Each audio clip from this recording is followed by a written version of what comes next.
Ladies and gentlemen, special treat time.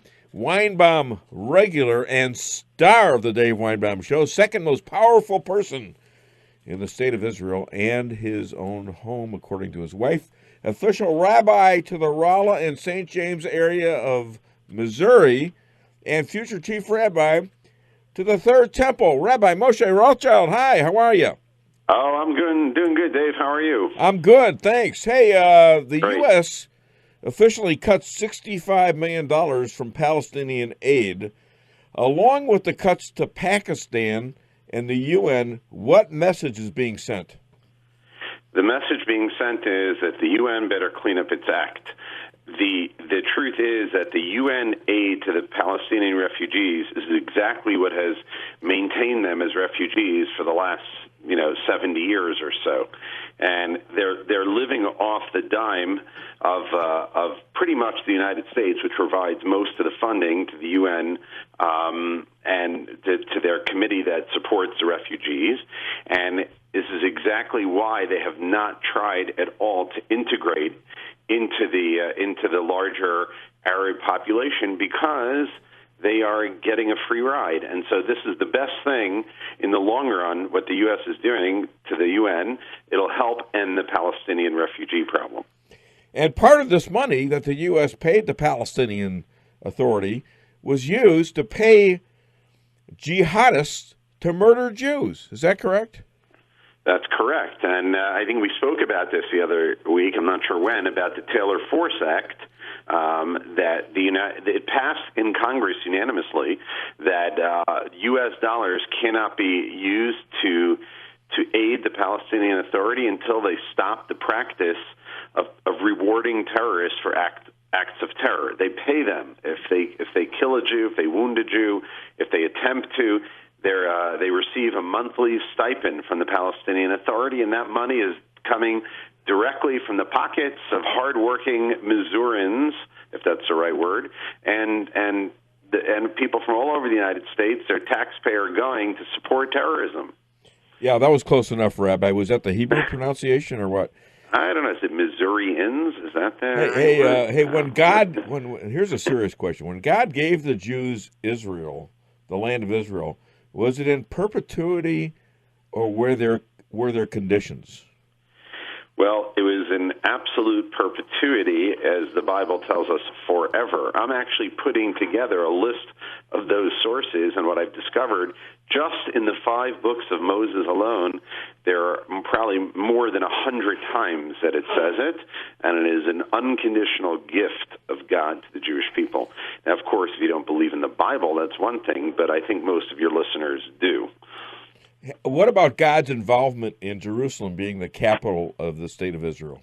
Well, we know that King David made Jerusalem the capital some 3,000 years ago. So while we do appreciate the United States and Donald Trump acknowledging that, but all those who believe in the Bible know that the story of Jerusalem goes back some 3,000 years ago when King David makes it his capital. Moving his capital from the city of Hebron, where he was for 7.5 years, to Jerusalem. And we celebrated 3,000 years of Jerusalem, a few years ago. Now, this is also referred to in the Quran. Am I correct?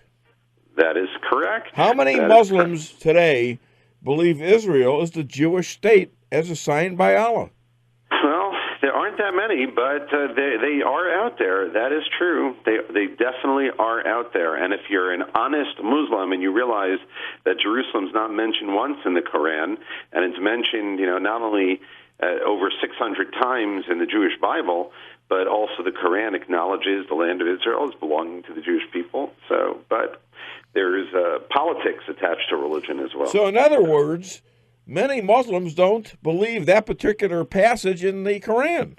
Well, either they don't believe it, or I believe more likely they're not aware of it. But a simple search on the internet, you can find the surahs from the Quran that discuss this. I've looked it up a few times, but it's there in black and white. Now, India, just to change course here, India voted against Israel at the UN, and that was a surprise. Yeah. Netanyahu just visited the Prime Minister Modi in India, and they seem to hit it off great. Why the contradiction? Well, there was.